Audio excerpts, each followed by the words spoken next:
Hi, folks. Today it has started Air Defender 23 here in Germany.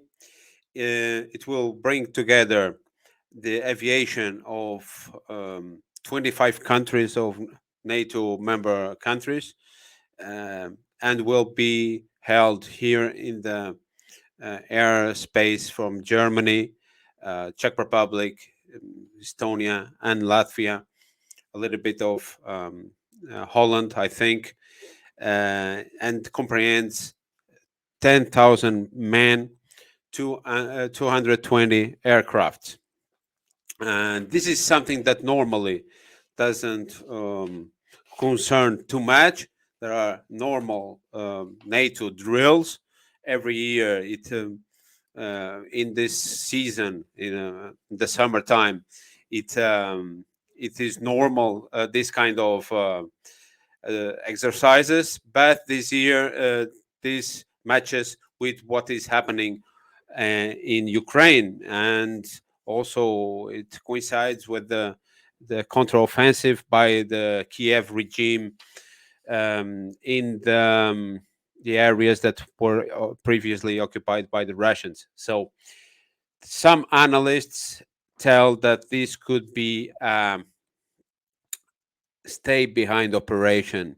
They are behind the counteroffensive of the Ukrainians, and that would be a big problem. In reality, these exercises are officially a simulation of a war with a provocation with a major power, very strong in the airfield. So and everyone might think that this Russia that they are in so underlying this concept of the simulation of a war. So it actually is like a simulation of World War III with Russia in European soil, European skies. Mhm. There are 2 hours a day. It starts today until 22 or 23rd. I don't know. So it's for the next 10, 11 days, every day between 2 and 4 p.m., I think. The skies are closed for the commercial aviation. There's a lot of problems with the normal flights that they have to be now. Um, they cannot use the skies as normally. This is the fifth time, I think, or sixth of Air Defender exercises. It started in 2018, but in none of the other occasions they have closed the skies to the normal aviation like this year. Um, the problem with this is there is not free of risks, and this is the activists, peace activists, are denouncing the problem that could have came from this kind of drills, because it could an incident, an accident, a false flag operation that would clash between Russian interests and NATO interests, because this is very close to the scenario where the war now is happening in Ukraine. So this is around Russia. This is one of the um, influence sphere of influence of Russia and the West. The other one, and this is the another problem added to these exercises, are the other exercises that have started actually on the 4th. Is the Baltops, as every year. I think now for the 52nd edition in the Baltic. This is mainly Navy, but this is where the interests of NATO and Russia collide again in the Baltic area. So the Baltic area is a natural space to the fleet, the Russian fleet on the St. Petersburg to the Atlantic, and what they are now doing strategically, I mean, the Americans and NATO, is to push Russians back to lock the Russians with their um, fleet in the Baltic, so they have to use the White Sea on the Atlantic they want to go out, because now the Baltics are a kind of NATO Atlanticist lake. Um, Moreover, now if Sweden joins NATO, and now with Finland has already joined, so all the Baltic is surrounded by NATO countries, and they are pushing Russia to their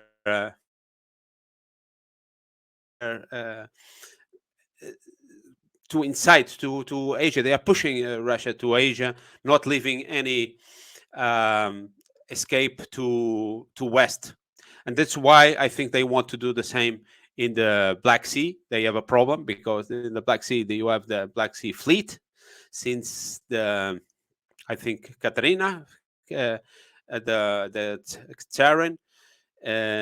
So since the war with the British, and this is a strategic goal by the anti-Russian hawks in the United States and NATO, is to get rid of the Crimea base, or the, uh, the fleet, the Black Sea Fleet, because if they lose that, the Russians lose that, then they have a problem. Everyone knows, and if you read the Grand Chessboard by Zbigniew Brzezinski, he said back then in 97 or 96 that Russia would lose its independence, its existence, its very existence, if they lose this outpost in Crimea. And that's why now you see and look back to the operation in Kakhovka, and we will see in the next weeks, couple of weeks, when the water goes down, if the counteroffensive will really use all this advantage they will have now to break the defenses of the Russians to attack Crimea. That's the goal. They want to. They are using, actually. This is a major strategic objective from London since long time ago, and they are using the Ukrainians to achieve this goal, I think.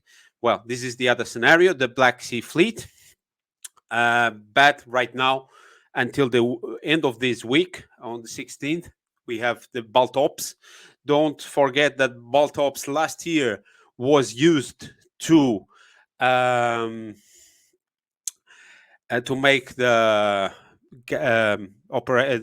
Nord Stream operation, at least is what the Seymour Hersh has said on his report. That was the Baltops did all the previous steps to the explosions of the Nord Stream. This was the same drills that are this year are in June. Last year were in September. And well, normally these kind of exercises are in summertime. Last week there was another one, the challenge exercises in the Arctic. This is another strategic goal from NATO to surround Russia from northwards. So here you have the Baltics, the western flank of Russia with the Ukraine.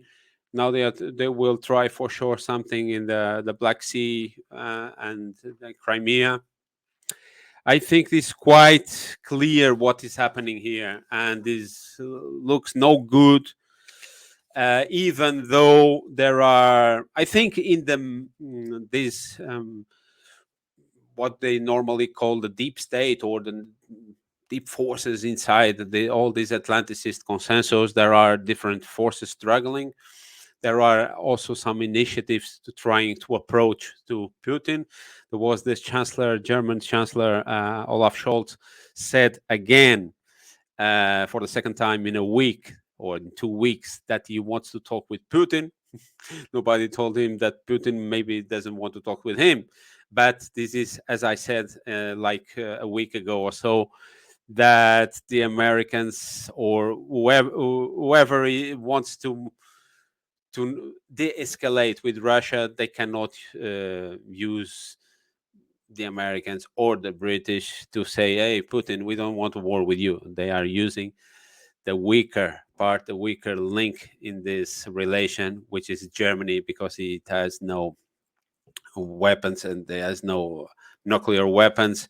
So they cannot lose the face. The Americans or British cannot lose the face. So the Germans will be used. Scholz is being used to try to approach Putin for a different a solution for this, because it cannot go forever like this. If one or two more steps and we are in the brink of a major disgrace for the whole humanity. So this is not a joke.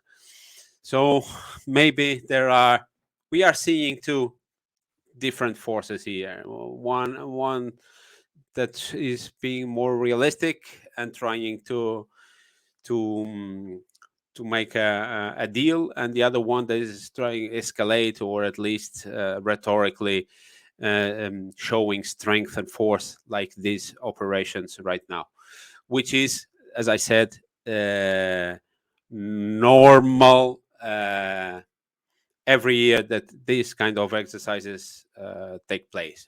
This is not new, but in this case, they are bigger and they are involving more troops. I mean, we had the air defender is using 10,000 men and 220 airplanes, and the Baltops, 50 navies, 50 boats, ships, and 45 aircraft, and 6,000 men. So we are having 16,000 troops ready for war around Russia. It's not. I don't want you to be scared about what is happening, but neither to be seeing that is everything okay. No, we have to know that there was a major sabotage in the Ukraine this week, last week, and we're still in a very, very serious times. But let's see what is the development, and I will make something here soon. See you later.